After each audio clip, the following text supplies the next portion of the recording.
Omnia Premium Pro gives you the confidence to eliminate dead water on thousands of lakes across the U.S. Exclusively on the Omnia app, use 10 unique data layers containing critical real-time mapping information to see water temperature, water clarity, contours, lake bed hardness, and important weather data all in one place. Matched with Omnia's loyalty credit program on all your tackle and gear needs, this is the only app you need in your arsenal for success on the water.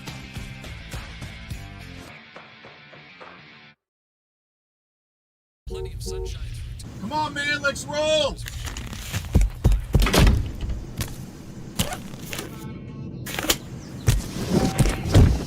What the? To catch the fish, you need to be one with the fish. With Power Pole shallow water anchors, you'll get the ultimate in precision, power, and control, so you can catch more fish. No face paint or phony fins necessary.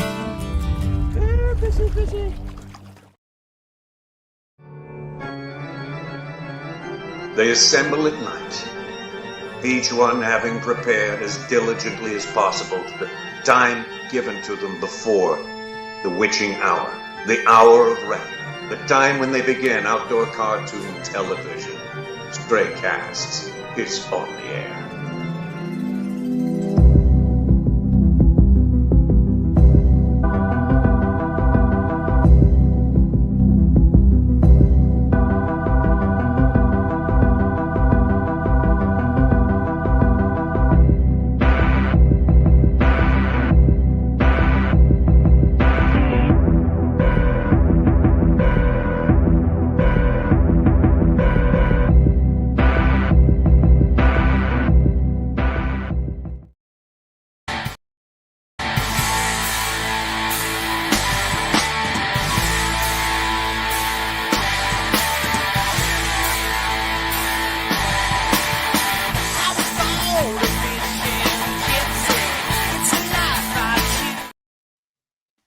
Good evening, glory, hallelujah to you. What the heck's your story and what's going through you?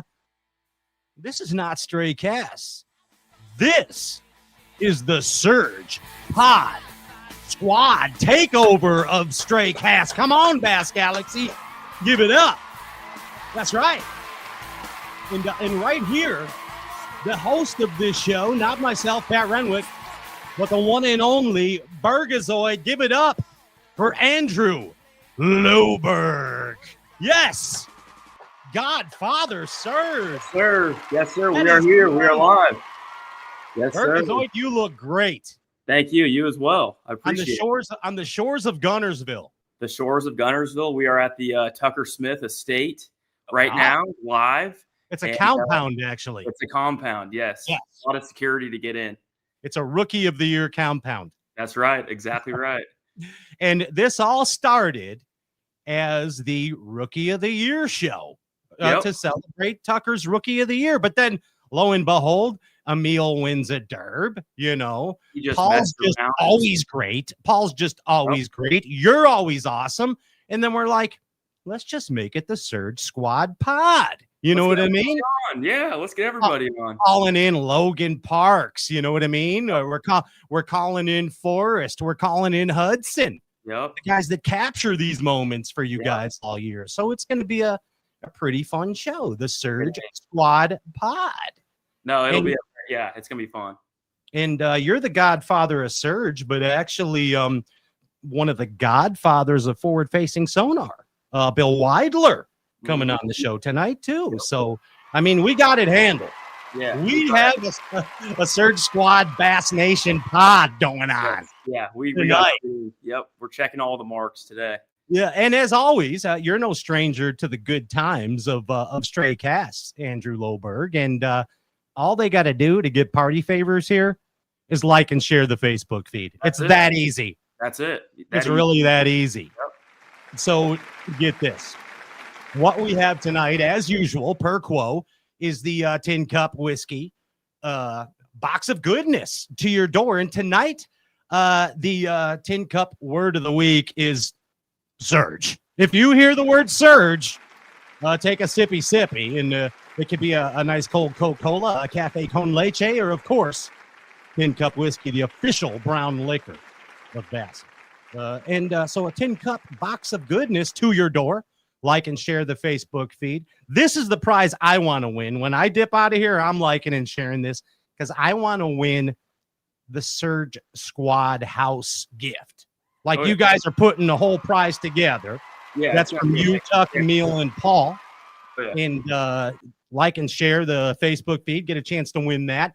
And then also the third one, Logan is giving away a Team USA Bassin prize. Logan Park think it's Christmas right now. It is Christmas. It's a Surge Christmas. You know what I mean? Surge miss. A Surge miss Christmas. Yep. Of course, man. And I'm happy you guys are doing this. You are one of the coolest houses on the Bassmaster Elite Series. You guys you groove through. You got a good vibe. Yeah, you know what I mean? As the kids say, good vibe, man. Yeah, we catch a good wave, is what the kids say. Yeah, you sure do. It's that California Lobergness of you. Exactly. You know what I mean? I'm happy you're here hosting the show. Yeah, I'm so what's going to happen is we're gonna, I'm gonna dip out of here, and you guys are gonna surge. Yeah, and then myself and Andrew Ellenberger, the Ginger Ninja, who's producing the heck out of this thing. Give it up for the Ginger Ninja, by the way. Heck yeah, Gingy. You know you're the best damn producer in this whole damn smorgasbord right here. And also Popcorn Whitaker, still on the water, South Shore Chicago, south side of Chicago, Bassin guide service on the Great Lake, Michigan. It's Chicago Bass Fishing on Instagram is now Ryan's handle. Seriously, Ryan is the premier guide on Lake Michigan in Chicago, which is becoming a world-class fishery for real, if it is not already. Check it out, Chicago Bass Fishing. Also, Mad Science Print Lab. Hey, you guys need jerseys, hoodies? Those are your guys, Southsiders. Mad Science Print Lab. And, of course, Omnia Fishing app. Yeah, we know what's going on with the Premium Pro app. And hold on a second. Check this out, Bergazoid. What kind of vibe am I giving you right now? Look at these. You're giving off. What do I got? Is this kind of like a Mojo Rising vibe? Yeah, you're gonna have a cool dude vibe for sure. Yeah, do I kind of got like a California desert guy vibe? 100%. You know what I mean? Like something to do with peyote or something. Yeah, cool doesn't sleep at night. You know, it stays alive. You know what I mean? Exactly. Anyway, these are the new Waterland Drivo glasses. Okay. Yeah, pretty cool frame in a Bassin glass. Yeah, right there. I'm digging the new Drivos. Hey, polarized. Are they polarized? They are polarized. That's the cool thing. So you're looking at bass. You're seeing. Go out on the town. Go to the beach in your thong in California, Loberg. In these glasses. Boom. Right there. Hey, it's a little different tonight. We're gonna get right to this deal. All right. Yeah. So around here, Bergazoid, we power pole down for pleasure. You know what I mean? Oh yeah, we do. So let's power pole down right now, and let's return with the Surge Squad Pod, the one and only Bill Weidler and Tucker Smith. When we return, don't go anywhere, Bass Galaxy. We're coming right back.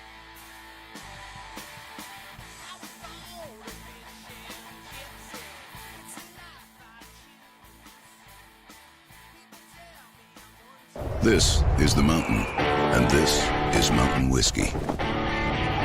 Unspoiled, untamed, forever wild. There's no safety net, no way down. Up here, it's just man and the mountain and his tin cup. Tin Cup Whiskey.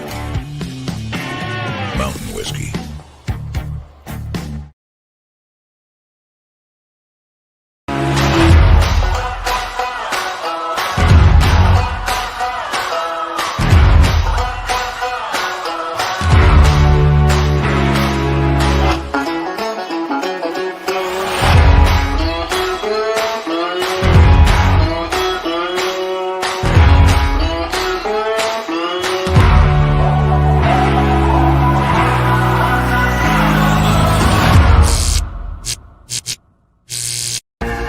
Want to know the difference between power bait and other soft plastics?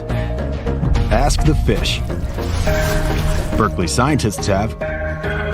Thousands of flavors tested on thousands of fish. Natural. Man-made. Every bait that's ever hit the water. No matter the shape, size, or color, power bait is the only one that is scientifically proven. Fish bite and will not let go.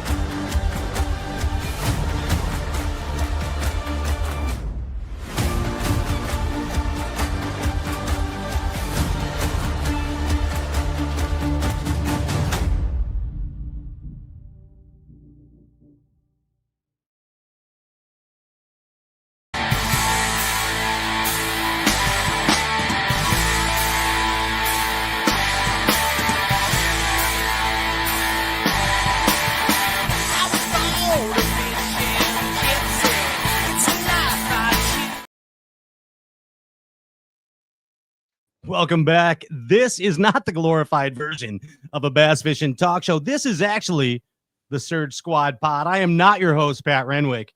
That guy's your host. Who's that guy over there? It says Godfather Surge, but that's you. That's Andrew Loberg. That's the right. Bergazoid.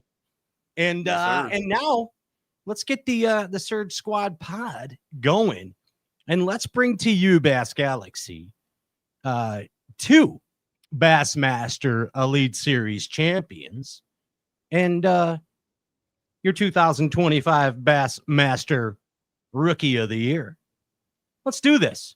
Ladies and gentlemen, it's the one and only Mr. Bill Weidler and Mr. Tucker Smith. Come on. Come on. Hey, there's Bill. Oh, there's Tucker. He did this. Look at that. He just appeared right there next to the Godfather of Surge. I thought he was going to pop in on a screen. He just jumped in. See how he tricked you? That's the magic of a Bass and Talk show there, yes. Mr. Bill Weidler, Bassmaster Elite Series champion. You know what I mean? Look at this. 2 Bassmaster Elite Series champions on the screen right here. And BTW, like you say in text to me all the time, Bill. You know what I mean? BTW. Yeah. Hell of a year for Team Impulse this year overall on the Elite Series. Wow. Yes. How about that? Don't skip a beat, Broham. Yeah, baby. Don't skip a beat. Yeah. Just move the hair. See that? Yes. There. Yes. Yeah. We had a great year this year for real. How many victories is it total out of the 9 events? Oh, wow. I don't know.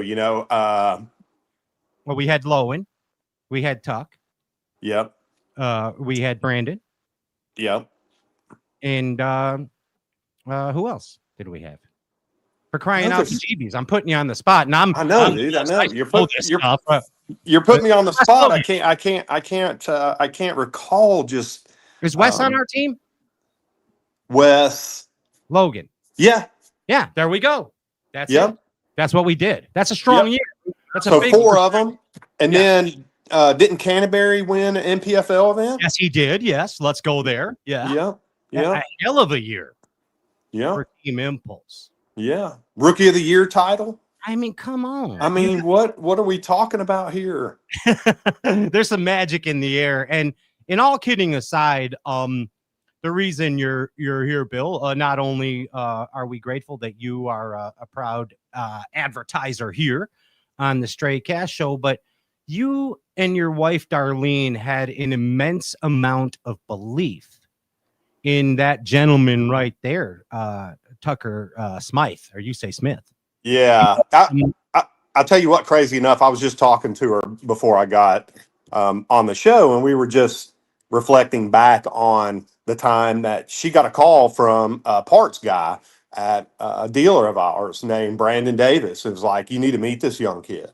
Okay. And she was like, okay, yeah, whatever. Because, seriously, in this industry, we hear that all the time. Yeah. Everybody's trying to introduce everybody to everybody. And that's how you exactly. do it. Yeah.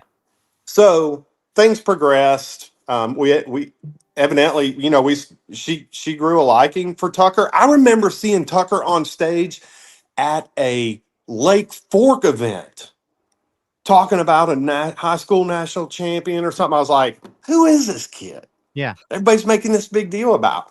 Well, there was a post that she did. It was really pretty phenomenal. She was like something to the effect of, if you don't know this young man, you soon will. And that was like in 2021, maybe.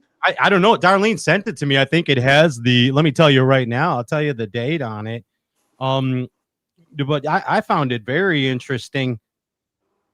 And I think it said it right on here. Yeah, many years ago. And Yeah, you know, sure. Yeah. Did you find it? Yeah, I found the picture, which I can show the picture of the post here. I'll hold up to the yeah, camera. yeah. There's a young Tucker right there. Yeah, yeah.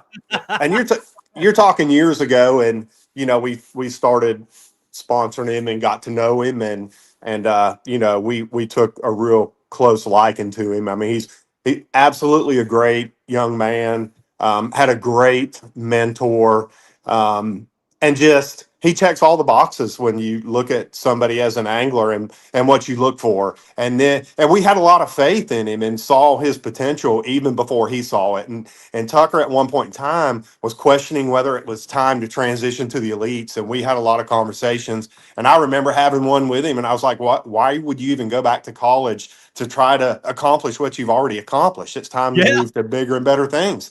And he went, and, you know, we were tickled to death that he made the elites, you know, his first year. And, you know, we love him to death, love his family to death, and we couldn't be happier. Tucker, you know, we love you to death, and congratulations on a great year. And, you know, I mean, we got a great relationship with him, and we couldn't be happier for sure. And I speak for, you know, obviously Darlene and Josh as well. Sure. Excellent. Thank you so much. Yeah, I mean, Impulse has been such a big part of my career, and you guys have done so much for me, not only on the fishing side, but just, you know, being friends. And it's been amazing. I mean, just seeing the Impulse team kick some butt this year is pretty awesome. But yeah, even back in the day when y'all first believed in me when I was in college and was questioning, you know, going to fish all the opens, and you and Darlene and Josh were like, y'all, you need to go for it. And I was like, I don't know. You don't really feel like you're ready to go do it, but y'all definitely, you know, pushed me in the right direction to go try it, and ended up working out for me. And it was just, you know, really such a blessing that y'all are, you know, supportive and pushing me through that and getting me to go to the elites, and ended up working out. And now we got a Rookie of the Year title, and we've had a good year. So it's been a really big blessing, and it's been a lot of fun running the Impulse Lithium Wrap all around the country this year. Heck yeah. It's been fun watching for sure too. Yeah, no doubt about it. And, you know, Bill, you know what I noticed, the similarities between you and Tucker as far as angling styles. Both off the water, you guys are pretty laid back dudes, okay? But on the water, and when it comes to bass fishing in general, you boys are really serious about it. Like, I mean, it's serious business. When it comes to derb time, it comes down to derb time, as evident that you are both Elite Series champions. So that kind of stuff pays off, evidently, you know. Yeah, for sure. You know, and I'm, you know, obviously I had my time when I went through it, and I had a great time. But, you know, what I love more than anything is that we were able to, you know, launch a great company off of it. You know, it's crazy enough. I was thinking before the show too, we're getting ready to go into year number 7 next year. Yikes. You know, yeah. So you know, we started this in 2019 to put it in perspective. So we're going into year number 7 next year. You know, everything that happened with us is, you know, there's been a hand on it from God above. I say that, and I'll never not tell somebody that that's what happened, you know. And if you have faith and you do what's right, you'll go down the right path, you know. And that's where we're going. I believe Tucker will go down the same path. I think he's going to be extremely successful. This is just a start of an awesome career, I think, for him. And we're super excited to watch. Crazy, Bill, that the success he's achieved already. You know, for sure. Yes. And we, Burgazoid and I were talking a little before the show, and we've talked about this on the Straight Cast show, and you and I have talked about this before, Bill, but we call you the godfather of forward-facing sonar often because let's think about this. There were 3 major victories in the Bassmaster Elite Series that kind of spawned, let's say, the forward-facing phenomenon. Your victory, Yes. Patty Walters and Jason Christie. And then everybody Yes. was like, yikes. And then the jig is up, the news is out. You know what I mean? And Yes. Christie even said, yeah, man, it's like, it's not a secret. It wasn't a secret anymore because it actually was for a while, you know, and you're a pioneer, Billy. Well, I'll tell you a real quick story about that. You know, when I put forward-facing sonar on my boat, I didn't really understand the power of it. I really didn't, you know, and I did win that Lake St. Clair event totally using live scope. I used nothing else. But I started fishing drifting in the river like you do at St. Clair before live scope. I was throwing a chatterbait shallow, and something I went out looking and used my live scope. I saw one on there and I tossed to him and I saw the fish eat it. And I was like, wow, that was weird. Like that fish went right to it and ate it. And it was a 5-pounder. And I did it again. And I was like, my God, it can't be this stupid. Now, remember, it was easy back then because everything was fresh. So Sure, they'd they weren't never seen conditioned. that. Yeah. It was all new. And so yeah, that entire event, you know, people say that. Seth loves to say that, fighter. He calls me the Godfather all the time. You're the first guy on camera that all you did was scope, and that literally is what I did that event. I wouldn't cast unless I saw one and I pitched to it. Yeah, it's crazy. $100,000. Yeah, there you go. There you go. That's what it takes, Bill. There you go. Yeah, I got some hardware to remember the efforts, but you know, this is my baby now. You know, I love lithium products. I love supporting our pro staffers. We love supporting Tucker, and we'll continue to do so for sure. Yeah, and thank you for the support that you give this show as well as the entire Bass Galaxy. For those that don't know about the Impulse Lithium Rewards Program, what is it, Bill? 50 boats or more? Yeah, pretty similar to most every rewards program. If there's 60 boats or more in an event, and we list it on the website, we pay $500 if you're running the Impulse Lithium batteries. Come on, collect a $500 band. Yeah, let's go. Let's go. All Bill, you got to do. There it is. We love you. We love Darlene. Josh, thank you for everything you do for Team Impulse as well. And keep kicking butt. Don't skip a beat ever, Bill Weidler, okay? We're not going to, man. Don't skip a beat. Never skip a beat. We'll see you. Bass Galaxy, give it up for the one and only Bassmaster Elite See Champ, y'all. Bill Weidler, right there. Heck yeah. That's Billy. Look how happy he looks, Tuck. See how happy you made him, Tucker Smith? Hey, all right. I think it's about time that we do this. And Tucker, may I formally say on the air before we get this whole Surge Squad pod thing officially rolling, we're so proud of you here in the Bass Galaxy. Congratulations on a phenomenal 2025. And I mean, come on, man. Rookie of the Year, a trophy under your belt. Yikes. Thank you so much for that. That really means a lot to me. Congratulations to you and the entire Smith family. I know you guys work so hard together at this, and they've supported you since day one. It's a big deal. Heck yeah. With that being said, let's freaking surge. You know what I mean? You guys ready to surge? Let's surge. Let's bring Emil Wagner and Paul Marks to the stage. Are we doing this? Are they there? Bring the two knuckleheads up. Are you ready? Because Berga's always going to host this deal. Let's do it. Let's see. There he is. Look at Paul Marks. Am I on it? Paul. That's Marksman right there. You look really great with there, Paul, amongst a bunch of deer heads. Oh yeah. I like it. Where are you at, in the garage? I'm in my basement. I just had to put on a jacket. I was freezing. He's in the dungeon. It's cold in Georgia? It's cold down here in this basement. His basement, it is called the dungeon. It is the coldest place in North America. But there's also a cave where you sleep for more than 24 hours at a time. I slept in there one time. There's no lights. It's like a catacomb. Yeah. Here he is. Look at this guy. Here he is, Lake Champlain EQ champion, Emil Wagner. Most recent winner. Surge, baby. Yes. This is the Surge Squad. And with that being said, you guys are freaking awesome. First off, it's been a privilege to talk to you guys all year on the Bassmaster Elite Series, interview you boys behind the tanks, ride with you. I mean, what a great experience. You guys are honestly cool AF, proper bassin men. And I say that sincerely. That is why you were here doing the Surge Squad pod. Now, for those just tuning in, the party favors tonight are real easy. You like and share the live Facebook feed. You got a chance to win a box of Tin Cup Mountain Whiskey goodness to your door. Okay. Also, there's the House of Surge prize. That's from Tucker, Andrew, Paul, and Emil. They're giving away a House of Surge prize. And then Logan Parks will be giving away a prize as well. Like and share the live Facebook feed, and they're gonna get the deal going. And also, Rock and Roll Fantasy is on the chat board. If you got some questions for these boys, you could throw some stuff in, Bass Galaxy. Let's do this. With that being said, give it up to the Surge Squad. I'm out of here, but I'm a shout away if you need me. All right, here it is. Surge Squad TF up, boys. So we're live. This is the Surge Squad. It's us, What's up, guys? What's up? What's up?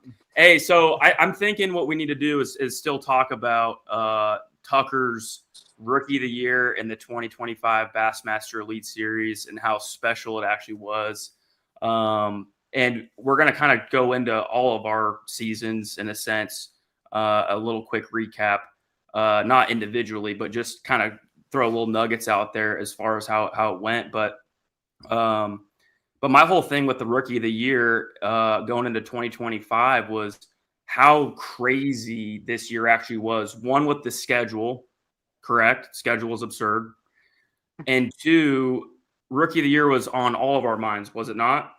Day one, first Elite, we're like, let's go, Rookie of the Year.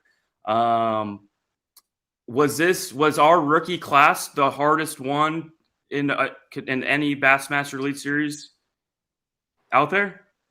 Allegedly, I mean, could we say that? Pretty stout. It's pretty stout, yeah. Pretty stout. Now we're gonna have Logan on in a little bit, so he can kind of compare from last year's class. But going in from the opens last year, before the first Elite tournament, it was a gauntlet, was it not? Last year, it was a gauntlet. It was tough. Went, at least for me. But I want to know, Tucker's opinion. On I think it was the most points ever to make the Elites, or it was either the most points ever to make the Elites or the most points to make the Classic this year. One of the two. But it was tough. Absurd. But going into this year, after what we went through last year, fishing 9, ending in October, boats destroyed, just all sorts. We had no money. We're like, all right, let's get some sponsors. Let's do it. Let's rip. Did we think it was like, was it going in the Elite Series, like making checks or top tens? What was your guys' input? Like, what was going on in your heads going in the Elites? Half of them were probably just making it back to weigh-in with our boats intact, running across the Albemarle Sound and all kind of stuff. Sabine. Yeah, the Sabine nuts. But did we think like the competitive, like the what am I trying to say? Like how hard it is to fish against these guys? What did we think about that? I think it was kind of like a relief after the season was over. Like the opens were so, there's so many tournaments and so much traveling and everybody was so good. There's so many boats in the tournaments. You get 5 days of practice. I feel like last year it was like, just get through this week and then just get through the next week, get through the next week. And then you finally get through it and it's like, golly, because everything you found in practice, you basically had to scrap and refine fish during the tournament. Right. So that's what I feel like is nice about the Elites is you've got 3 days of practice, and which now in the opens it's 3 days of practice, which I think is a lot better because back then we had 5 days of practice. There's 250 boats buzzing around the lake, and everything you find is pretty much toast. So and you and Paul woke up pretty early every day, right? Yeah, we woke up pretty early. We did in the opens. Really? At Okeechobee, you got up early every day? That's a different story. I was sick. I agree. I mean, I think it's less stressful than the opens. The opens, you were like fighting the whole time. Like you had to freaking ball out the whole year just to be in the top 9. Whereas the Elites, don't get me wrong, you still got to catch them, but it's more like, I don't know. It's just, to me, it's a lot more chill. I agree. More chill. which is more stressful for the guys this year with it being 3 tournaments instead of 9, because Yeah. we had a couple slip ups last year, and we were able to bounce back, kind of get back into it at the end of the year and really make up some ground. But this year, if you seem to slip up, it's going to be a lot more stressful to get back into it. Yeah. Was there any other different mindset going into this year of the elites? Obviously, the classic is the first thing on our minds. Then rookie of the year, angler of the year. Obviously, those are all big accomplishments that we want to do in the elite series. But compared to last year in the opens, our goal obviously was to make the elites. We made the elites going into this year. But was there? What was like on your mind, like at St. John's? Like, what was like, what are we doing? Because like you said, on the opens, you're like, let's just get through this week. Was it a different mindset of like, let's Make go the top 50? Was it top 50? Was it go in? What was it? Make a cut and don't screw up the first Florida event. I've seen so many St. John, or you hear so many Florida horror stories, and like we were there on a huge cold front, like, but literally all that was going through my mind at the first one was, don't screw this up and get last. Try to have a decent tournament. But I don't know. I feel like that's also part of like why I did good, or why we all did good in the opens, is like I never tried to like make a cut or anything. I just felt like I tried to win every single one. Whereas like as soon as I got to the elites, it was just like try to survive, which I've tried to get out of that towards the end of the season and hopefully going into next year. Yeah, because once you make the elites, you never really think of changing your outlook on tournament fishing, but it kind of does in a sense. You don't 100%. want it, you don't want, it just changes a little bit. One of the biggest things I learned, I think, this year was like Emil was saying, fish for the win and don't leave anything behind. Like, don't save anything. Like, basically just fish as hard as you can every single day, because they're going to smash them like giant bags, and you got to catch as much as you possibly can, because most of the time when you try to save something, you go back the next day and they're gone. So it's like you might as well catch everything that you possibly can and go to the next day. Try to find something else. Totally.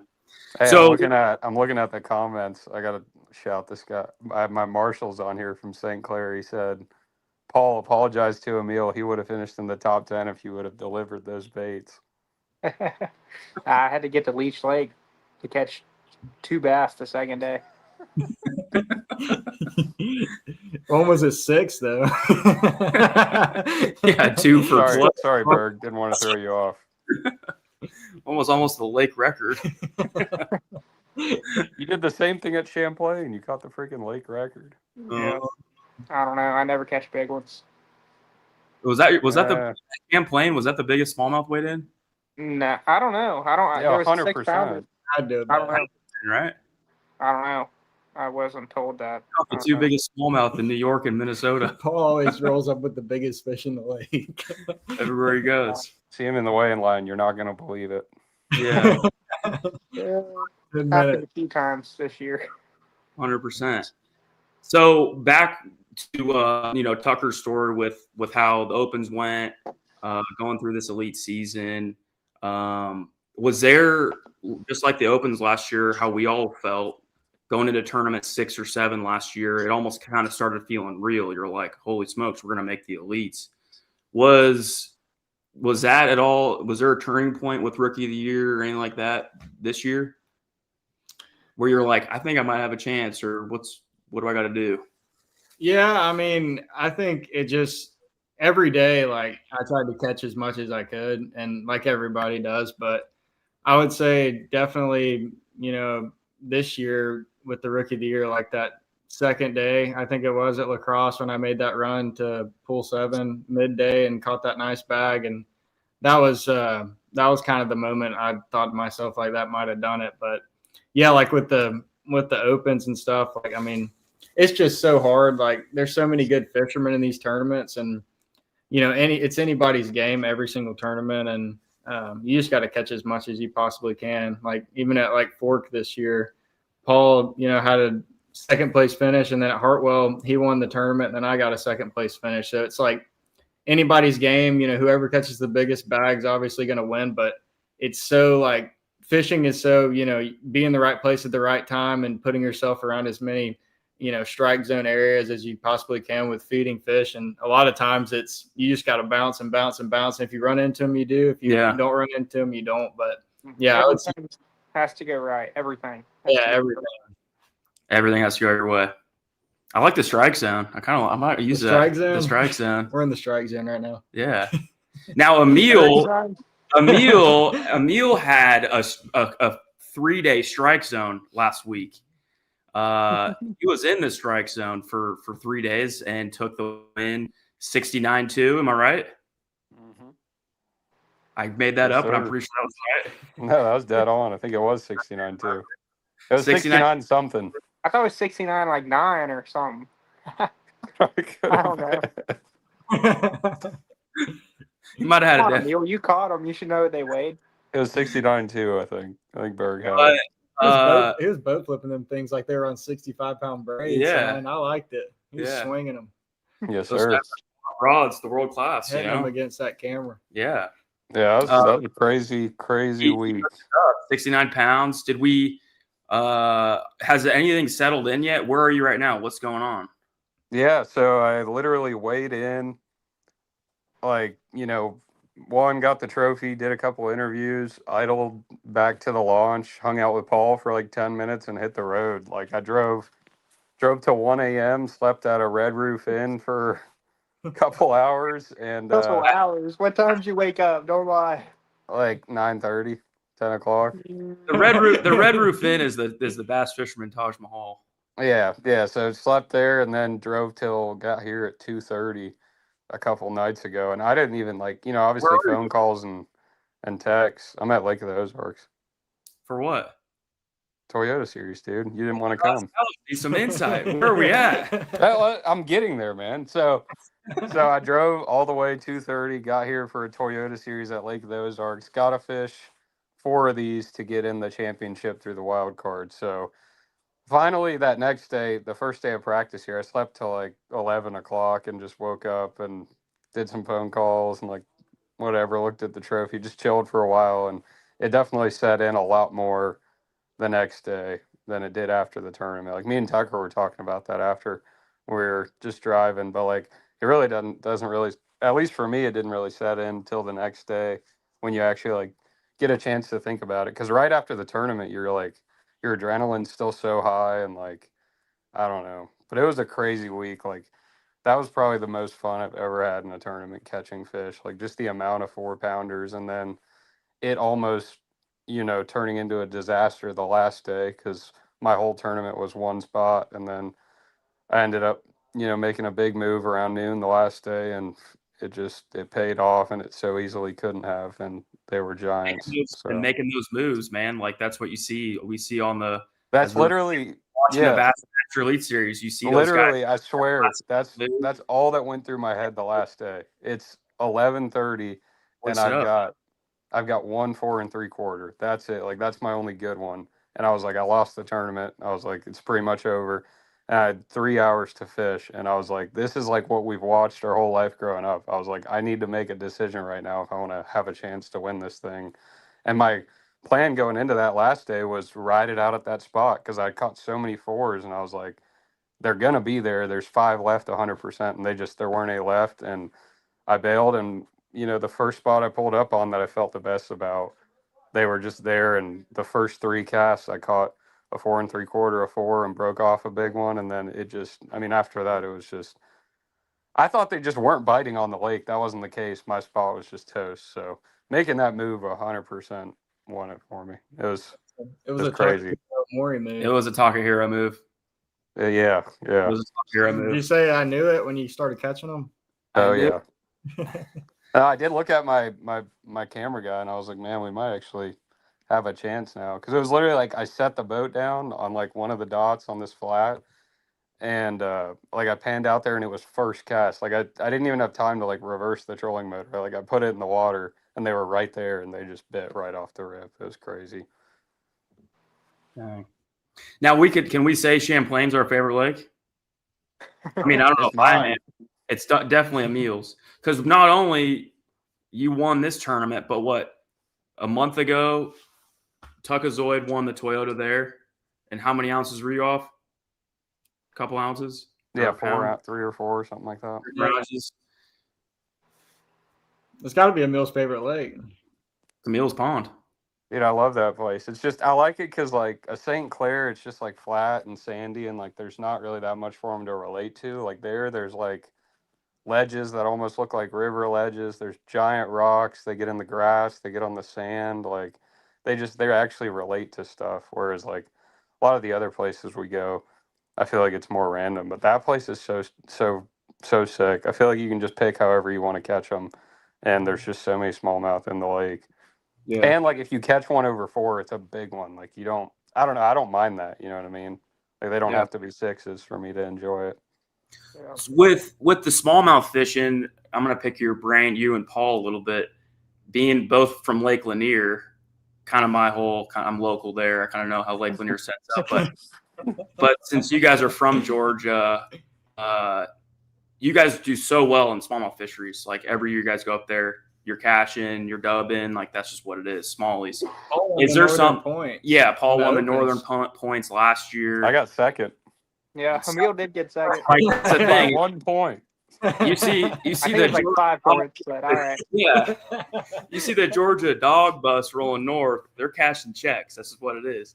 What makes it so? Like, why is it? Why is it being in Georgia, Lake Lanier specifically? What makes it so special to go up north? Well, let's hear it. I don't know. I was out there today, and it reminded me a lot of Champlain today when I was like looking around and kind of realized it. But you see so many fish and big fish that like don't bite. So like me and Emil being here, obviously we figure out how to make them bite. Like that day, they want something different, want it worked a little different way, and I think it comes into play whenever you go smallmouth fishing. I mean, not everywhere you go you see a lot, but like Champlain, there was a lot swimming around, and we would find different things to make them bite, different way to work the bait, different weight, different size, whatever. And we'd find a way to make them bite. And I think throwing out a lot of fish locally here on Lanier and fishing a ton of tournaments that Millions of fish. paid off. Yep. I mean, How many literally spots Lanier have we today. thrown at? I went today. Everywhere you go, there's more than 22 pounds on every point, every hump, brush pile. I mean, there's just tons of fish, and they're all super smart. So making those bite. If we can make the spotted bass bite on Lanier, we can make any fish bite anywhere. That is What do you true. think, Emil? Do what? What do you think? No, I Just agree. don't Like give up- actually, don't give up any of my secrets. I got some I'll fall make it. tournaments. Dude, I won't give up any of your herring juice. I know you've been working on it for a long time, but no, I've actually thought about it a lot because, like, obviously, if you win, you get to do a lot of whatever podcast interviews, and like had some guys ask like, why do you think you won, or why do you think you caught so many off that spot? And the more I thought about it, it was like, it's like when you see a guy like flipping a jig down a bank and he wins a tournament, a big elite series, or like you see someone doing a technique and you watch it on TV or you read about it, and it's like it sounds really simple, right? You're like, oh, I just got to go punch grass, or I just got to go crank rock, or whatever that guy did to win. But the reality is, normally that guy, it's like when you're really dialed in on a certain technique, it's like you understand all the nuances of it, so you can like peel through an area and you're never second guessing yourself, and you know exactly how to approach every fish and every situation. And that's just what it felt like on Champlain. Like it literally felt like I was ditch fishing for spotted bass, and every time I saw them, like for the most part, I knew what size jig head I needed to pick up, and I knew how fast to work the bait. And if I knew how fast they were swimming, and if I needed to throw short of them, or if I needed to throw way ahead of them, or if they were coming at me really fast, if I needed to not touch my trolling motor and not scare them, like all those little things, doing those little things right every minute of every day is the difference in catching 23 pounds or catching 18. You know what I mean? Like, I think just being comfortable all day and never second guessing your decisions, and just knowing every fish you throw at, how to approach it. That's really the best way I could sum it up. Which is a lot more technical way to put it. Right, and you can't really explain it to someone either, you know what I mean? You can't explain it in an article or on a phone call. It's just doing it over and over and over. It's like the same for you, Loberg, like when you go fish grass, or when Tucker goes out on a TVA lake and has to fish ledges, it's like we're all playing catch up, whereas the person who's done it their whole life, all that stuff, like the stress isn't in their mind, and they're not second guessing any of their decisions. Like you know exactly what you need to do. Yeah. And that's time on the water, right? That's all time on the water. And that's why all you three have big tournament wins. And like Paul took the dub at Lake Hartwell this year. I mean, were you expecting that at all coming into your first Elite Series season?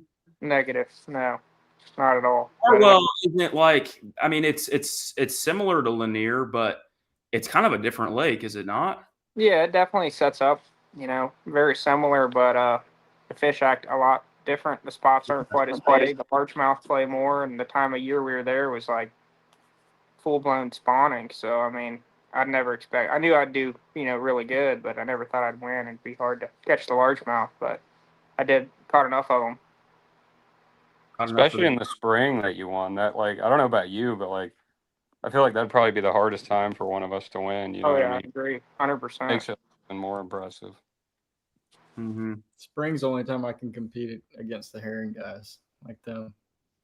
And they're spawning. Hey, I got a question for you on Hartwell. Did you think you had any shot when you got off pad before you talked to anyone or heard anything? Oh, no. Zero idea. But my camera guy, hugged me. He's like, never let the highs and lows get you down. You don't know what the scales are going to say. I was like, that sounded really weird.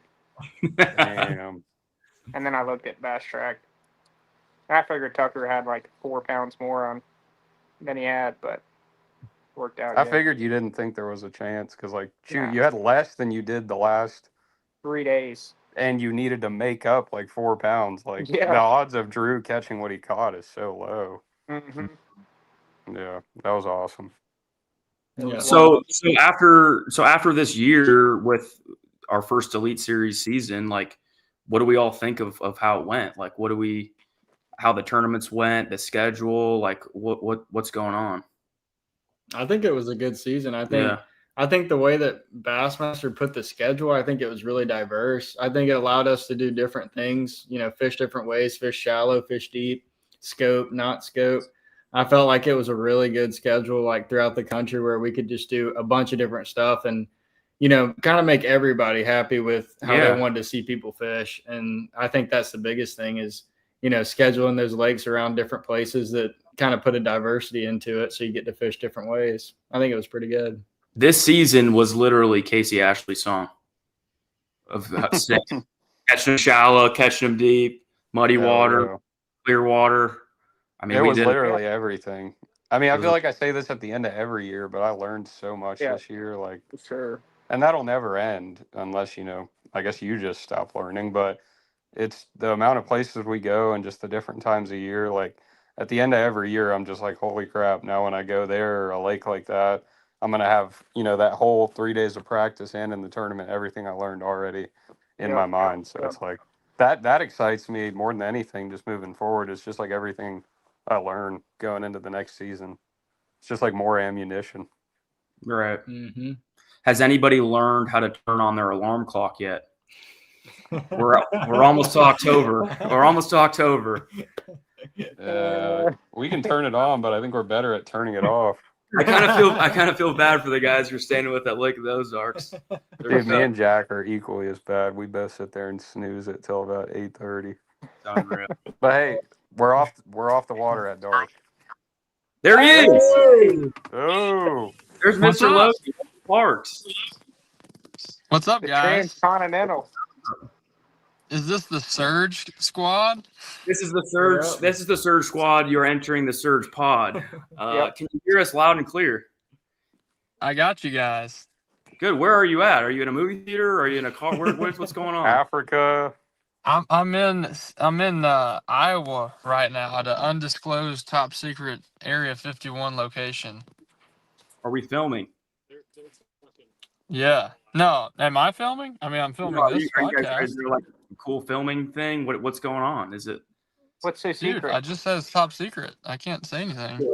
This is the Surge squad. All secrets are kept within the squad. No, I'm up here at the Berkeley HQ doing some testing and looking at things and examining and dangling and fishing, and so it's been fun. Tomorrow I'm headed to Missouri to check out the Bass Fishing Hall of Fame, so I'll be there tomorrow. That's awesome. That's really cool. So you just got off of a flight from Africa. It was a long one, 17 hours. 17-hour flight. I don't think I could do that. I do an hour and a half flight and I'm cooked. Like I'm not a flyer at all. 17 hours, I would need some heavy beverages and a lot of sleep. But Had a that's few drink vouchers that came in clutch. Yeah, those have to come in clutch. You guys won gold, right? Yeah, so we fished it was the 19th Black Bass World Championship. It was really, really cool to get invited to fish for Team USA, represent the red, white, and blue over there. It's crazy they've already had 19 of those things, but there was 15 countries that competed. A lot of African countries like South Africa, Zimbabwe, Mozambique, and a few of the other ones. And then there was like Spain. There was Mexico, Canada, Australia came. Saw Tommy Wood there. He was fishing there right before he went up and fished Champlain with you guys. And then Italy, man, the Italians, I'll tell you what, they know how to catch some bass. They made it hard for us. They were actually leading after day one, and then we made up some ground on day two and persevered. And then we ended up catching them on day three. It was a 3-day tournament. you surged. Yeah, we did surge. You know, I may not be on the surge squad, but that doesn't mean I don't know how to surge, boys. Exactly. Yeah. What lake was it on? Was it big? Like, what was the deal with the lake? Like deep, shallow, dirty? What was going on there? Yeah, so it was actually a man-made reservoir. It was the Arabi Dam is what they called it. A lot of the lakes over there, they call them like whatever dam. So it was the Arabi Dam. It got pretty deep. It was, out in front of the dam, probably 70, 80 foot deep. But it was mostly shallow, 15 was probably the average depth. And the cool thing about it is actually south of the equator. So their seasons are like completely opposite of what ours are. So our tournament was over there at the beginning of September, but really like what I could best relate it to is like fishing around the house in the middle of March to early April. So the fish were pre-spawn. We ended up catching some fish off beds. So Scott caught a big one the first day that helped us out a lot. It was like 5 pounds. And he caught it off of a bed, which was crazy to catch a bedfish in September. You never think that'd be possible. Dang. And it's just all big largemouth, man. That place was full of tilapia, largemouth, and Asian carp. Those are like the only 3 species, and then crocodiles. There wasn't any like arapimos or like anything crazy like that. No, there wasn't really anything too crazy. I think there was a facility they used to study Asian carp, and then something to do with government change in South Africa. They just dumped the Asian carp in the lake, which was unfortunate because they were very plentiful. But there's no shad, so it was weird. We took a bunch of minnows over there, and I actually don't think I caught a single one on a minnow. They were really a lot of timber. It sets up a lot like a Mexico lake. Like, me and Tucker have been down there and fished in El Salto. It was very similar to El Salto, I would say, like just big tilapia and just big largemouth. But I've never seen such a healthy fish population. That might have been too healthy. There was too many dang fish swimming around over there. Dang, that's wild. So what was your guys' total weight? How did they do the scoring? So the format was a lot different than how we fish. Then that was what was cool is we're so used to like I'm sure you guys. Oh, there he goes. Logie. This is your first lost podcast person, Berg. How are you gonna handle it? Hey, the Berkeley lab shut him down. Hey, you got me. We thought the Berkeley Fusion lab shut you down. Hello. Hey. Hello. Hey. Yo. Was it? Did the Maxent monster get him? The chigger monkey. Dang. Would you guys ever, if you guys got invited to go to Africa, would you do that whole? Heck yeah, I'd probably do it. It's I want to go back to Mexico. It's just really sketchy sometimes. Never been. But it's definitely got monster bass. I think it probably just sets up just like Africa, like he was saying, just giant tilapia and 8 to 10 pounders swimming around everywhere. Throwing a big swim bait. Well, Logan's out. Yeah. How do we know if Logie's coming back or not? The Berkeley labs, the Fusion lab, took him down. Loberg, did you catch any in the grass today? Dude, we got a big tournament for 500,000 coming up. I cannot tell you anything. All right. Yes, I caught some. Oh, somehow work. Oh, Hey. I'm back. hey.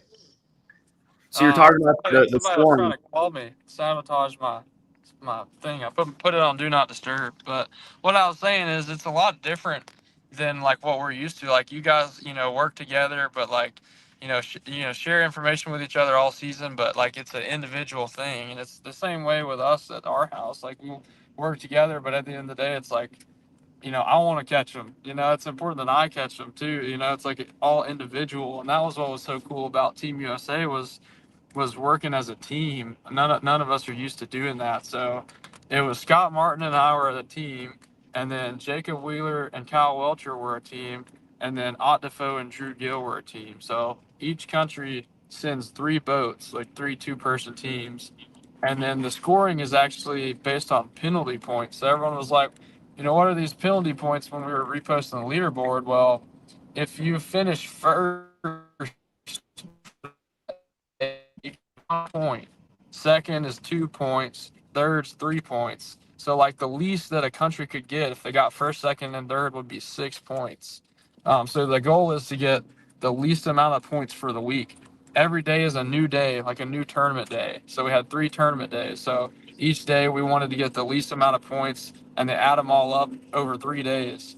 The first day we kind of just like caught them and just kind of saw what was going on, but like tried to like lay off of them a little bit, and we almost laid off them a little bit too much because the guys really caught them the first day, and then that was a really small lake, so the pressure got to the fish pretty quick, and Team USA was just able to stay consistent, catch them again on day 2, and then going into day 3. I think we were 19 points behind Italy, so we knew that we needed to all be in the top 10 to have a chance to beat them, and we ended up getting that done. So it was really cool. So what, did y'all bring like 5 to the weigh-in, or how did that No, work? so it was done through this app called KeepNet.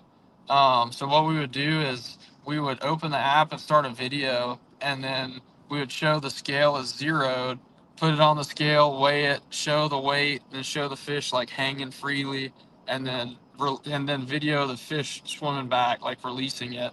And we had a marshal in the boat too. Everybody had a marshal, and they wrote it down on paper as well as having it through the app to like verify it. Cool. Is that Dan over there next to you? Got Dan over here. Hey. What's up? That's cool. That's rad. What was what was the experience like as far as like the town you're in, and like how was the food? Like, I mean, I don't ever miss meals, so I'm kind of fired up to hear what the food was like. Dude, I'm not gonna lie, the food was good. We had a cool venue, a cool place to stay. It was like a little like it was almost like cabins right on the river. So we were just on the upriver section of the lake. There's all these little huts and cabins. Some of them had AC, some of them did, but it was actually like springtime, and the temperature difference there at night was crazy compared to in the U.S. Like maybe in the spring it's like a 20 degree difference between the high and the low, and there it was like a 50 degree difference. So it's getting really cold at night.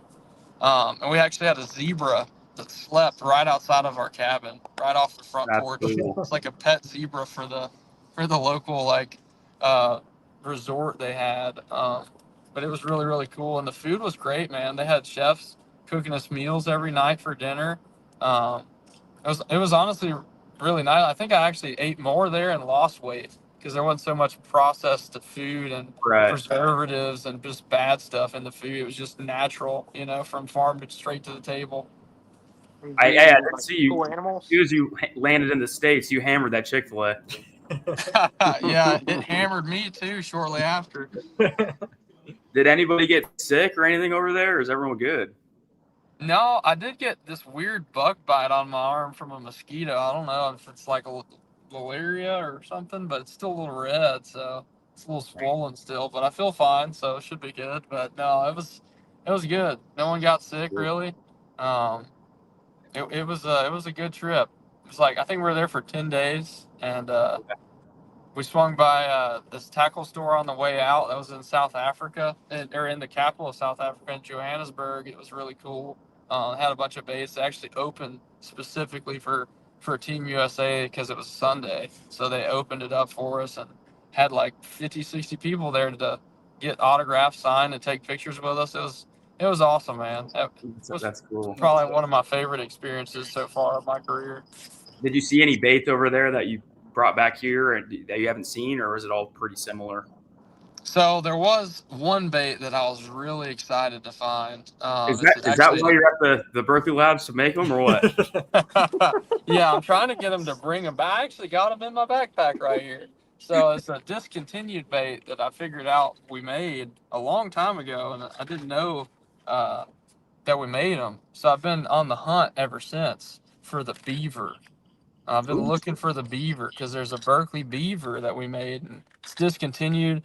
It was Dick's Sporting Goods exclusive, right? That's right. And when did they discontinue? Like 6 years ago? It's been a while. And so I thought it was hilarious that we made them. So I just like jokingly was like, let me find them. And I looked on eBay, and there's like one on eBay for $80. I'm like, I'm not paying for that. But if I ever see one, I'll buy one. They had two of them at the African tackle store. Oh, it's a literal beaver. It's a beaver chapo. No way. So they had two of them so in sick. Africa at the tackle store. They don't even have beavers on the whole continent of Africa. So I thought that was hilarious. Oh my Had to god. pop them. Are we going to see that on Logan Park's 2026 deck on the Bassmaster Elite Series next year? That's all I'm gonna throw in the no scope tournaments. Actually, you can just look. Hey, that's the easiest way to narrow it down. Just go on Google Earth and find every single beaver dam, and I'm just gonna run from beaver dam to beaver dam. Throwing a beaver. Dude, top 10 Cat's out of baits the gallery. bag. I got dibs on the first though. I call the beaver dam. So Deal. Yeah, the top 10 baits is going to be insane. Hey, Logan Parks. What's up? I'm sure you know. Good to see you, Logan. And by the way, Surge Squad Pod knocking it out. I've gotten a lot of beaver in my life, and I have a bunch of these. Look at that. Yeah, you got one. So you know. I got a question for you. Pat. I got a pile of beaver at my place. Pat, I got a question for you. Yes, sir. Do you prefer the blonde beaver or the brown beaver? I like to keep my varieties aplenty. You know what I mean? That's what I like. The harem of every hair color. But listen, here's something that nobody has, even Danny Spangler over there. Look at this deal. So check this out. This is a Fritzside 5 in Eddie Van Halen guitar pattern. Now, I don't know if you can see that. Wow. Right there, but it's pretty B.A. Baracus.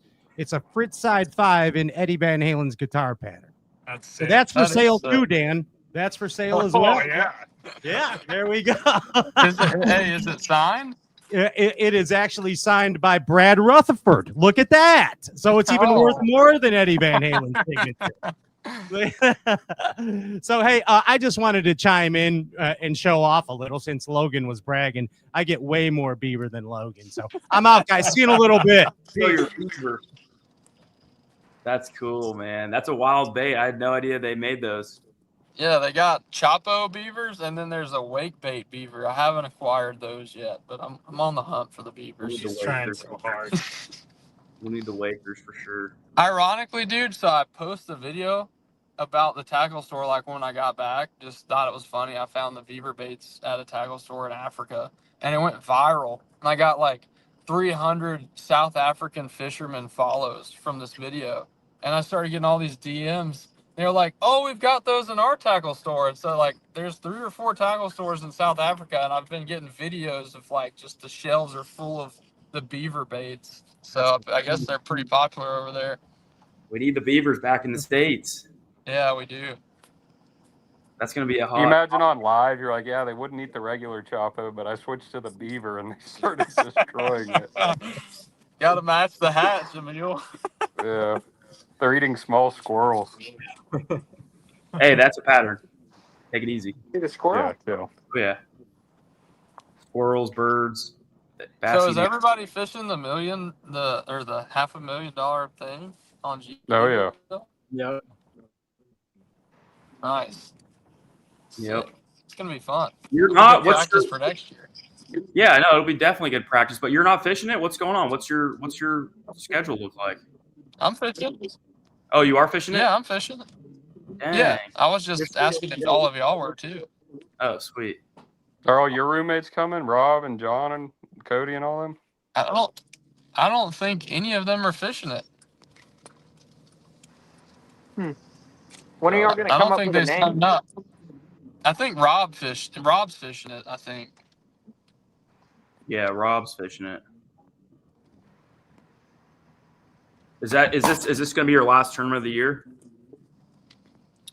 Well, I've got that tournament, and then there may be something that we fish in December with Fishing Chaos on Okeechobee. I'm pretty sure that we're going to be doing that. It's a Scott Martin nationwide challenge that we're doing through Fishing Chaos. It's actually cool. Nice. Anybody,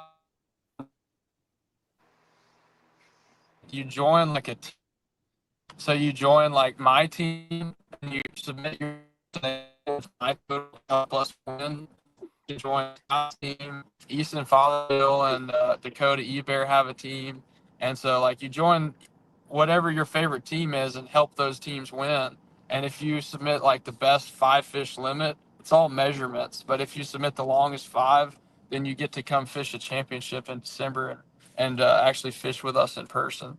So that'll be a cool event. But between that, I've got the Insane tournament. It's coming up November 16th. So I'm pretty stoked to have the Logan Parks Fishing Foundation tournament round 3 this year. It's going to be Yeah, I think it's already sick. round 3. Isn't that wild? It's already round 3. Yeah, dude, it's pretty nuts. It's crazy. It's time's gone so fast. We actually just filled up today. We had a full field of 150 college anglers and 150 high school anglers. And for those that don't know, the college angler's the boater, but we pair them up through a drafting process, and they pick their high school partner and they get to fish together as a team. Give away over $80,000 in total payout, over 25 grand to first, and one lucky participant wins my nitro bass boat that I used all year long. So there is a wait list. If you want to fish and you missed out on the sign up, join the wait list. I think you might have some eligibility still there, Surge Daddy. Oh yeah, I'm thinking about getting my master's, so I might jump into it and see what's going on. Yeah, might as well. Yeah. That was a fun tournament. Those college kids can teach me a thing or two about fishing, so they're all really good we anglers. have actually a insane alumni just won Rookie of the Year. That's right. Yeah, I fished it. I think The Tucker Smith. My dad was working like traffic at the Buc-ee's at one of the mornings, but it was a fun tournament. We did. Yeah, there's a bunch of people at the one I went to, and I think Hayden got like 4th or 5th or something like that. And I think I got like 8th or 9th or something. But it was cool getting paired up with a high school guy, getting to take him out fishing, and trying to just network with those guys and get them pumped up about college fishing. It's pretty cool. Yeah, and you hadn't even seen it since it's gotten super fancy, because when you fished, we had the weigh-in or with a trophy presentation in my old high school gym. It was it was a nice venue, but it's not what it is now. The indoor practice facility for Auburn University is a really, really cool place to host it. Yeah, I bet that's sick. What lake's it going to be at this year? It's on Lake Martin, so I'm gonna have to be really, really careful.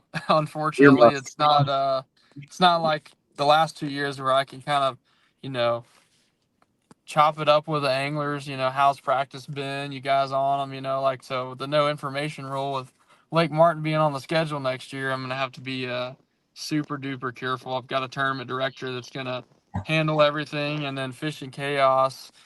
They're also working with a company called Real Tournament Management.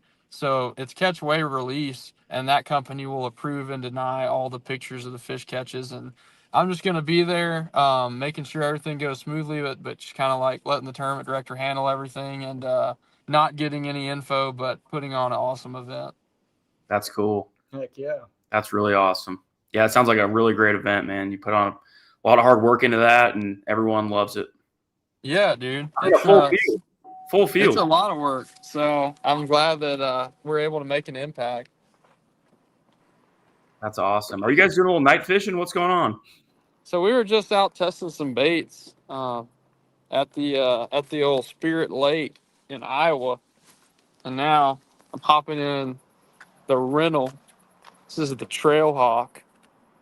Ooh. Jeep Compass. So about to go get some pizza, boys.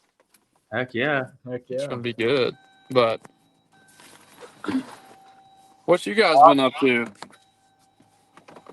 I know Emil's been winning derbs. Congrats. And Paul, what'd you finish? dude. Second or third, Paul? Third place.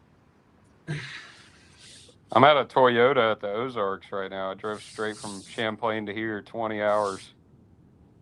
Yeah, dude. I was gonna fish a lot this fall. Then I got invited to fish for the Team USA thing, and like I would have gotten back and had to leave almost immediately and gone to Champlain, and then I don't know. I kind of wanted to be home for a little bit because after I got home from where was our last event? La Crosse. I hadn't been home since July 4th for more than like 3 days. No, So I feel you.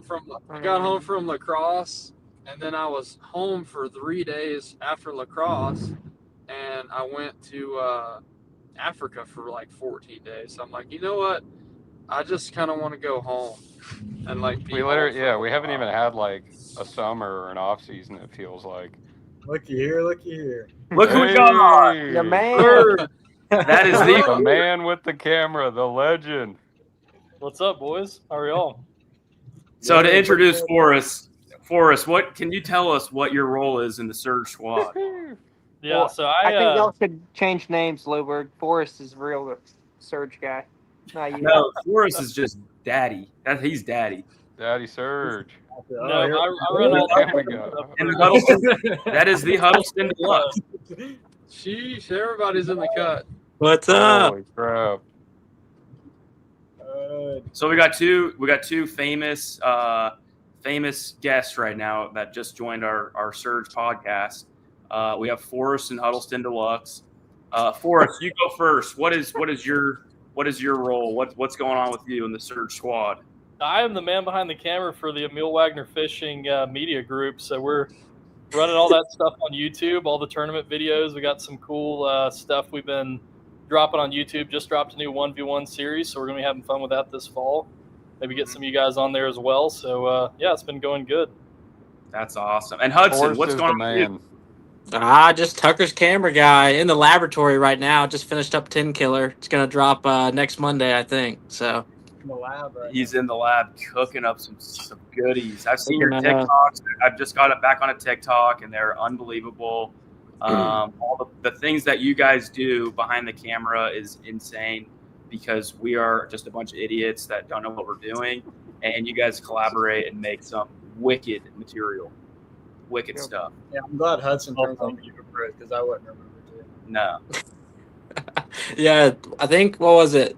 Mississippi River. Tucker forgot to turn on the GoPros till 1 o'clock on the first day. Oh, we got a fan question. We have a big fan question coming up. One of the Bass Galaxy members, Alex Redwine, he said, "What is the Surge? What is the Surge?" Forrest, do you want to elaborate on this?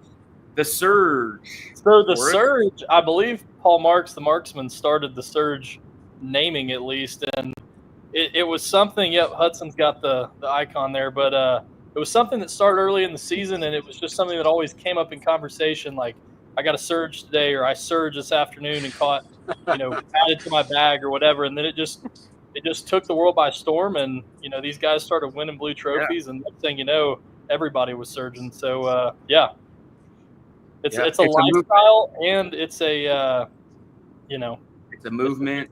You guys It's a are. lifestyle. We I'll give collaborate. that one to Paul's. Definitely the originator Oh, of the surge. I remember before we even started traveling and doing the whole Elite Series, me and Paul would talk, and he'd always bring it up, surge. And then I seriously remember one random morning I just called you a surge master, and then we just kept saying it. I don't know if it's because he drinks Surge White Claws or where he got the name from. Where'd you get the name? Those I are don't know. dangerous. A couple of my buddies, I don't know, we'd always say, "Sir, got a surge tomorrow," or whatever, and just happened. I remember last year, I think at Lake Martin, we were talking about it, and someone at Bassmaster heard it, and they said, "Bakewell surges to the top." Y'all remember that? Yep. This article? 100%. So, I don't know, it just kind of happened. So I'll Loberg got surge of the year. He got the soy. That's what Hudson called it. Soy. Need a trophy next year. We started at the bottom. We got and then- Bassmaster on here too. They said surge is actually a soft drink. I Yeah. don't think it's an energy drink, not a soft That's drink. what Mercer It's said, though, soft. didn't he? Mercer It's- was the one that came up with that. Yeah. Yeah. Surge is not soft. We are tough men. We've got the right for Surge, though. Mm-hmm. These comments are pretty good. You kids talking like old men. So funny. Love you guys. Yes, we're some cods, Emil. That's right. There are some gods. You guys are knocking it out. We're trying. I mean, and Hudson and Forrest, welcome to the. Well, this is actually the Surge Pod, but it's good to have you on this. Yeah, Thanks for having us. First time ever. Good to see it. And Logan, seriously, congratulations on that Team USA deal. That is so cool to go to Thank you. Africa and go bassing. I mean, real talk, man. I mean, International. International surge. You are as Jack was saying, an international businessman. There's no doubt about it.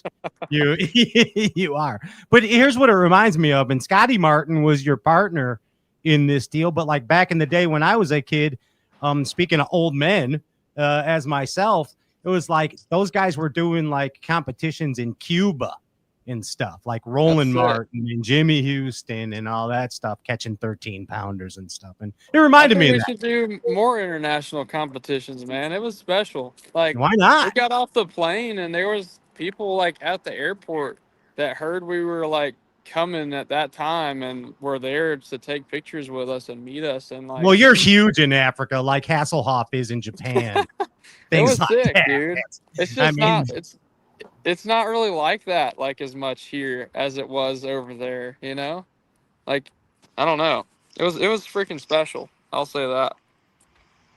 Yeah, it really cool. And you guys are doing a good job here on the Surge Pod.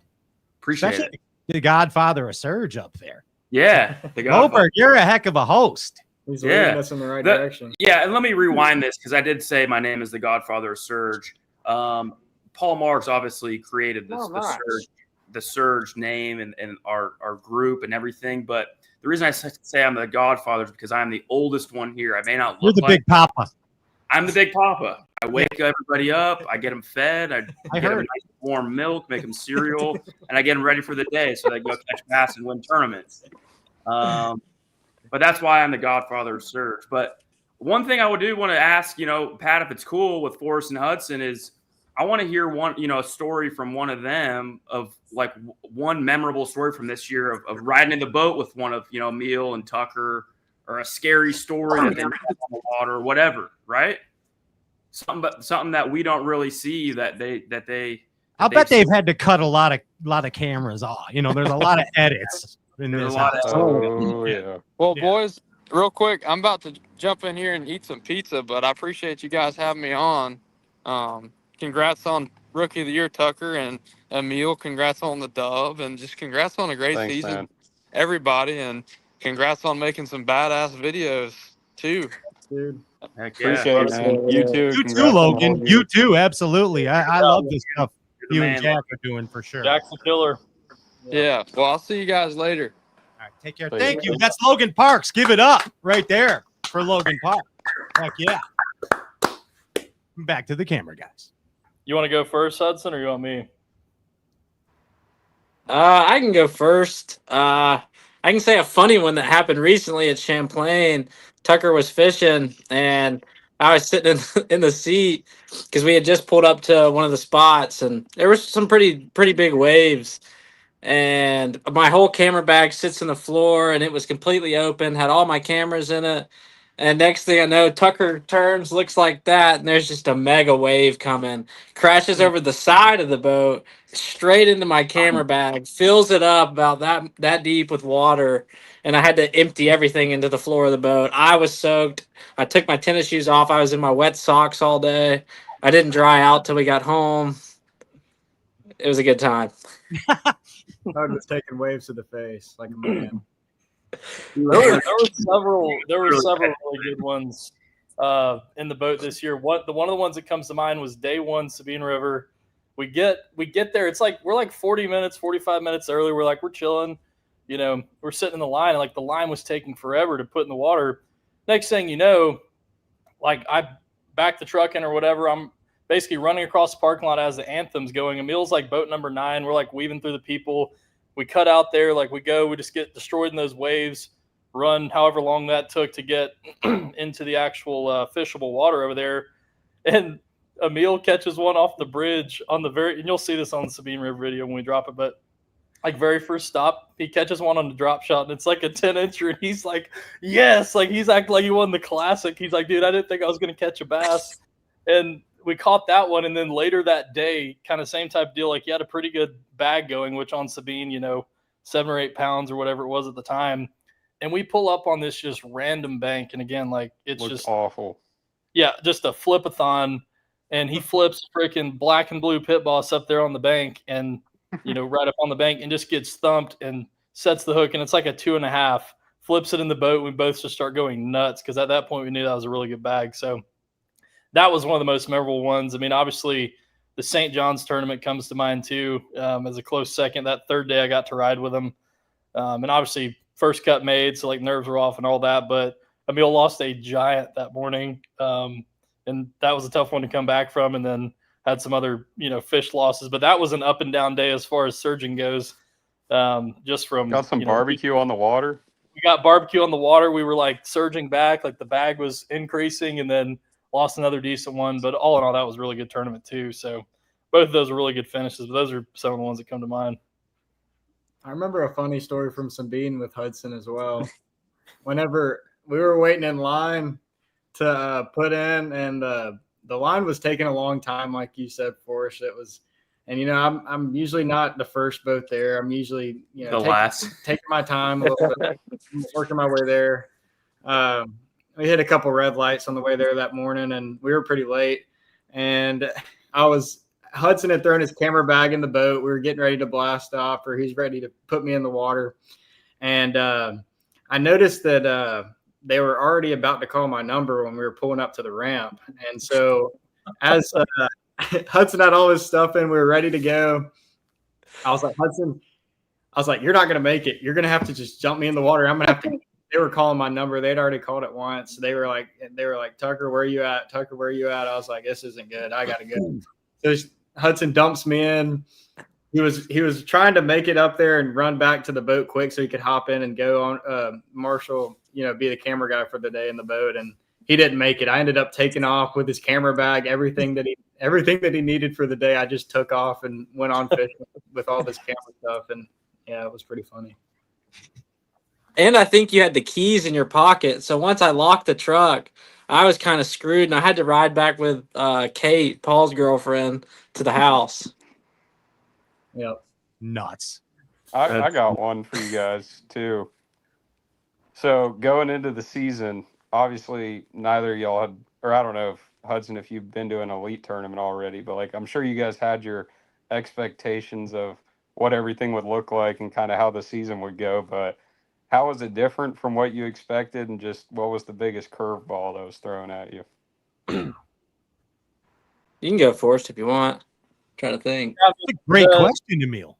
The first thing I noticed, like coming into it, obviously there's a lot of guys that are doing YouTube channels and media and all that stuff. And like kind of when the first day of St. John's happened and like the boats are coming through, like, cause I mean, I've been to some bass tournaments, but nothing of that scale. And like it was all moving really fast. And like, you got guys like flying drones and then also filming on the camera. And like, it almost is somewhat intimidating at first, because you're just like trying to figure out like where you need to be, like what shots you need to be getting and all that stuff. So that obviously gets a lot easier as time goes on, because it's pretty much like Bass does a really good job of, it's very consistent, I feel like, at each tournament as far as how it runs. So, once you figure out kind of where you need to be and all that stuff, it gets a lot easier. But that was the first thing, is like figuring out like, everything moves so fast when it's like blast off time, and figuring out where you need to be. Curveballs, I feel like there wasn't any major curveballs, other than just figuring out little intricacies and like, tournament to tournament, figuring out different things you want to film or different things you want to cover. And I think like you'll see, like as you watch our videos and stuff, they'll evolve as time goes on, and we try different things and always trying to, keep up with the, what looks good and what works and what these guys want out there. So yeah, like the first tournament compared to the last, when we were stressing out, we didn't even know if we had time to set the GoPros up or anything. And you had a million questions, I had a million questions, and then by the end of the year, it's just pretty much cruise control. Yeah, exactly. Nice. I think a thing for me that the first thing that like stood out is, so I grew up bass fishing, fished in high school against Tucker, fished in college against Tucker. Never beat him, by the way. But once I kind of stepped away from fishing and picked up the media side, getting to go to that first Elite Series event with Tucker, it's his first Elite Series event.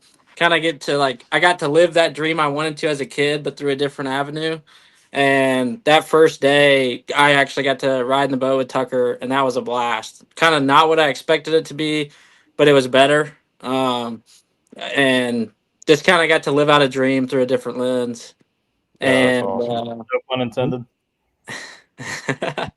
But I'm trying to think of a curveball. Maybe like at Sabine when he took off with all my camera stuff, and I was going to work on the Hartwell video when I got back to the house, but my SD cards were in the camera bag, so I couldn't work on it when I got to the house and couldn't do anything.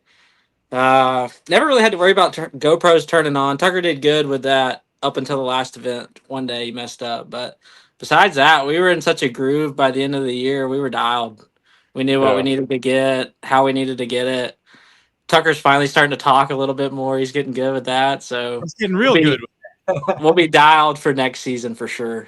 Makes it easier when these guys are whacking big bags too. I mean, one thing I'll go ahead and say too, and these guys won't say it, but this group right here is pretty special, as you know, Pat, and as everybody knows. And one thing that was amazing through it all was just the level of maturity. I feel like that these guys all showed. A lot of times people that are new at a sport or rookies or whatever, everybody thinks, oh, they're the young guys, they're cocky, they're all this and that.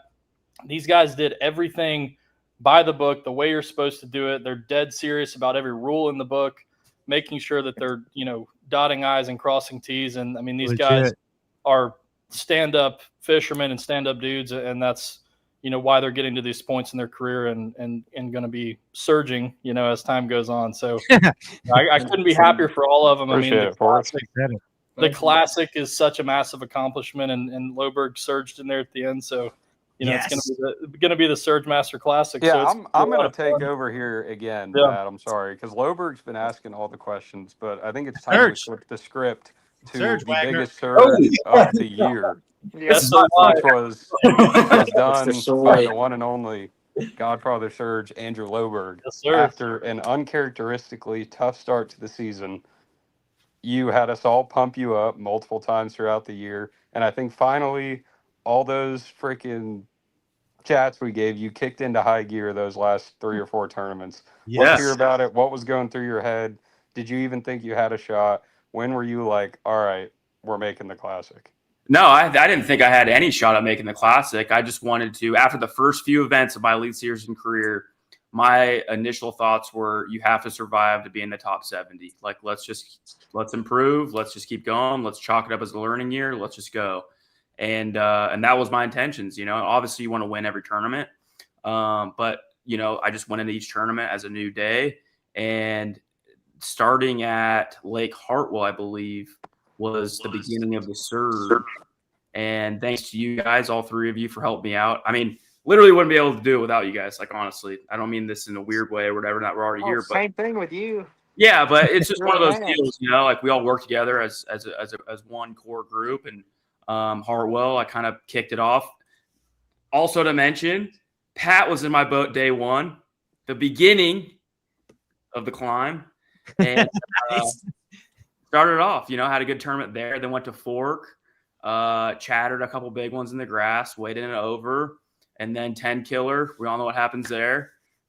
Great event, and then just went on. And after was it the Scene or what was our last couple tournaments? Mississippi River, St. Clair, Mississippi River. Yeah, after 10 killer, I knew, I'm like, if I have two really good tournaments, like anything's possible, because within 100 boats, the opens you can make points up because you have a 200 boat spread, but 100 boats, you're like, man, these guys aren't going to miss. Like those guys in the top 40, like you got Paul Marks and Tucker and Emil, like they're not going to suck. Like that's just not going to happen. Like this just is what it is. So you got to make up a lot of points. But in my head, I'm like, what? If you have a couple good finishes, you might make the classic. So went to St. Clair, had a pretty good finish, top 30, whatever. And then Mississippi came down to it and took a gamble, went to pool 7, backed him up, and made it. Heck yeah. Yeah. So overall, you're the godfather of Surge, bud. Yeah. No, we made it, and it was an awesome year to end that way, and super proud of all the boys making the classic, obviously, and we're going to keep the momentum into 26. That was the Surge move of the year.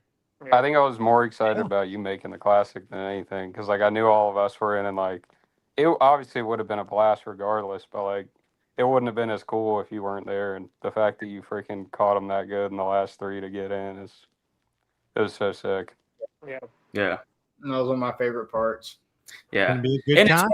it's one of those deals too. Is you get room with dogs like these guys, they're gonna make you better, and that's what this is all about. Everyone makes each other better, and hoping to all of us improve next year. Heck yeah, but it's been a great experience for the entire Bass Galaxy to share your journey with you guys this year via Bassmaster platform, and of course the products that Hudson Forest are putting out as well, to get a glimpse of what really goes on in the life of a professional bass angler. And it's really cool, guys. Mm-hmm. It's really cool to witness. You have a very unique house right there. The Surge squad is pretty unique, that's for sure. And I mean that in an amazing way, for sure. That's you guys are part of bass history. Yeah, we're badasses. That's all there is to it. You sure are, Marksman. You are a badass. Don't you forget that. The whole house. Now, so I want to ask you boys a question real quick. I'll let this go to Hudson and Forrest. So, out of these guys, these elite anglers that you capture the moments of, who do you think has the most money earned per pound of bass? Like out of all 4 of these guys in their Bassmaster career. Ooh. What do you think, Hudson? What do you think, Forrest? Just in Bassmaster or just all tournaments total? We're just talking only Bassmaster stats. I don't know enough about how much did the college tournaments pay out? Because Tucker's won like every high school and college tournament. Well, that's true. That's true. But I'm asking you. I'm not going to give you answers for us. You got to give us. Forrest, you're not hurting my feelings. Say what's on your brain. Yeah. Who has? No, honestly, I'm trying to think right now because it's hard when you got 2 Blue Trophy winners. Emil just won an EQ. I'm gonna say it's got to be close between Tucker and Emil and Paul. I mean, Loberg obviously was right there too. If with the no, I'm saying with the killer. Come on, I mean the suspense is. I think it was Paul. I think he's fished like 25 Bassmaster tournaments and made like 25 top 10s. Who did you say, Tucker? I think it's got to be the Marksman. I think it's going to be Tucker. I'm gonna go with Tucker because that's my boy. So we go with Tucker. I think it's gonna be Tucker, but not by much. It wasn't our question, but I'm going with Tucker as well. Here's the facts that each pound of bass that you have caught in your Bassmaster career, Paul Marks, is worth $245. You won.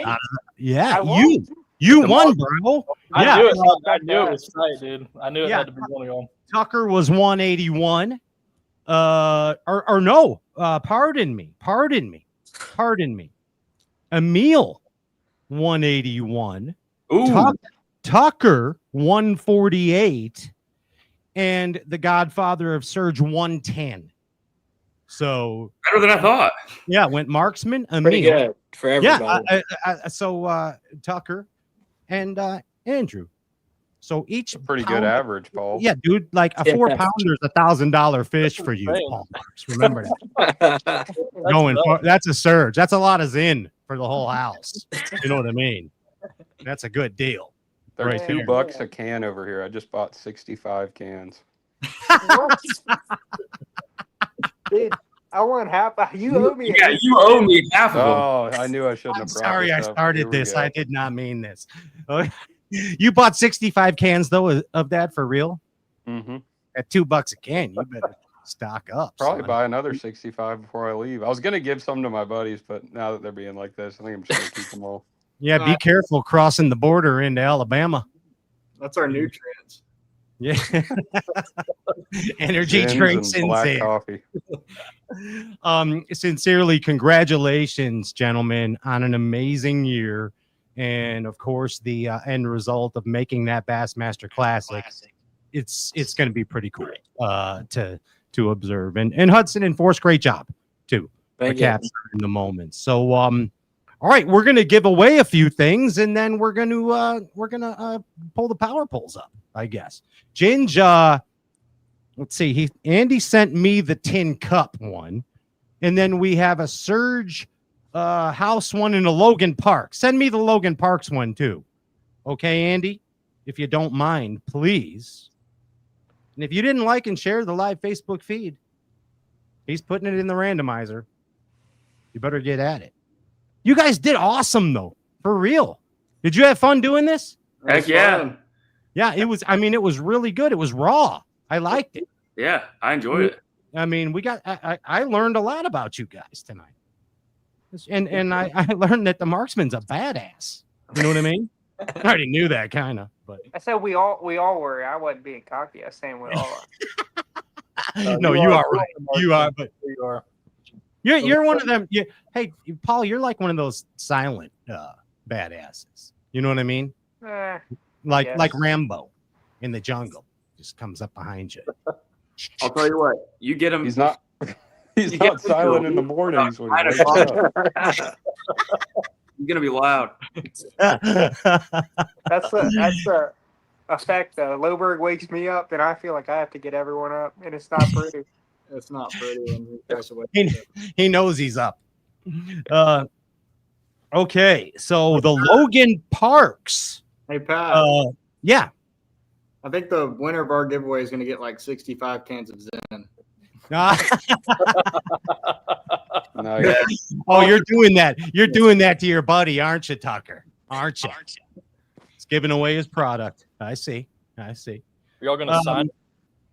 The Logan we'll Parks sign Team USA Bassin Prize goes to Tony Parsley at the garnish.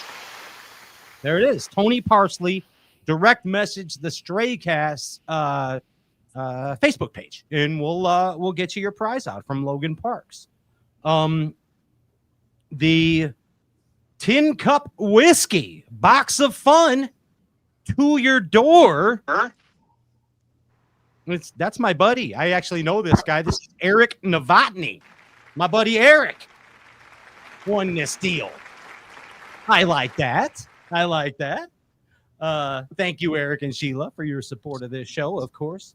And do you guys have the Surge Squad? Who has the Surge Squad prize winner? Jen, who'd you send it to? It is Tom Van. Tom Van Dam.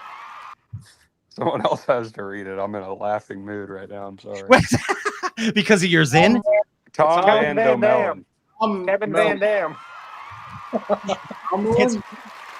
Say the real name for crying out, bejeebies. Yeah, Tom Van Domelin. Yeah, Tom Van Domelin. Tom Van Domelin. Yeah. All right. Congratulations, Tommy. Yeah. What are you doing, Emil? My three buddies can catch bass, but they did graduate high school very well. So Yeah, that's all they know how to do. And Emil's got a derb tomorrow, Yes, sir. which we hope you keep this thing called momentum that we learn about in bass fishing and stay in the strike zone and surge. You know what I mean? All at the same time. If you do that.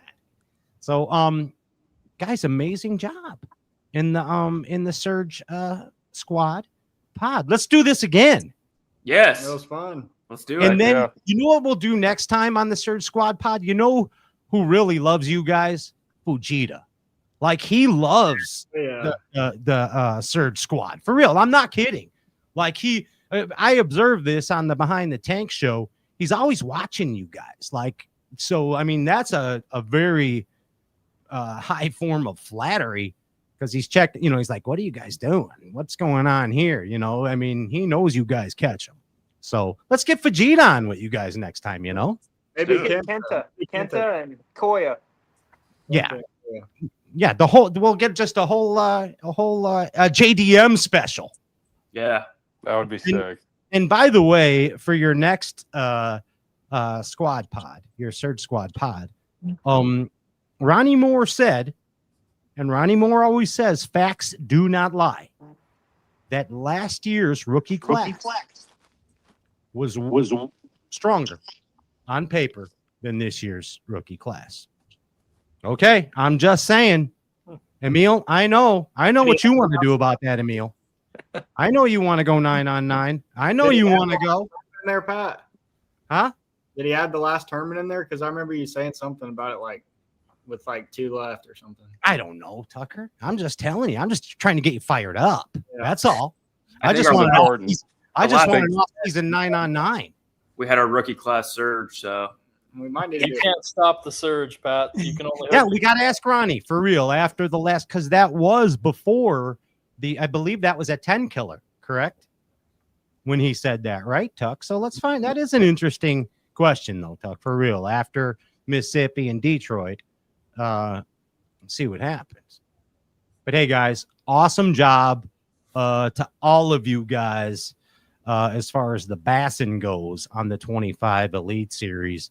And great job by Hudson and Forrest as well, of course. So thank you guys for taking over Stray Cast tonight. Give it up. Yeah, thank you. Thank you for having us. Thanks, Pat. Heck yeah. Right, you guys, Andy, you could shut me out of here. Peace, Bass Galaxy. We're back next week. But you guys are going to close the show, okay? So just say thank whoever you want and do your acceptance speeches. You got Andy, what do they got? How much more time? 92 more minutes. So go ahead and Phil, that's an hour and a half, boys. You still got to fill. We're gonna need some 10-cup whiskey for another 90 minutes. Cheers to you, Surge Squad. But thank you again very much. All right, take it away, boys. It's your show to close. We'll see you next week, Bass Galaxy. I'm Pat Renwick. Peace. I'm out of here. Thanks, Pat.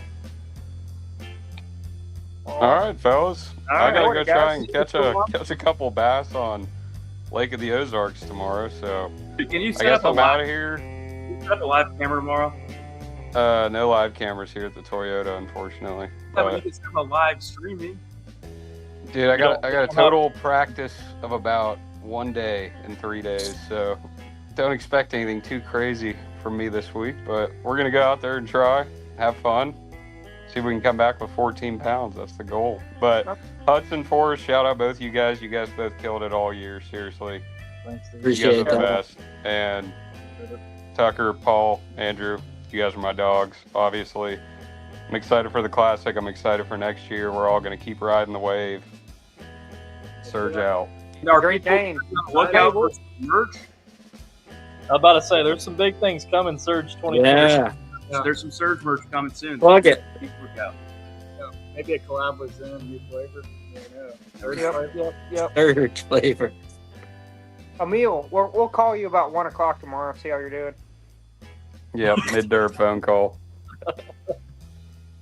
See you guys. Later. So,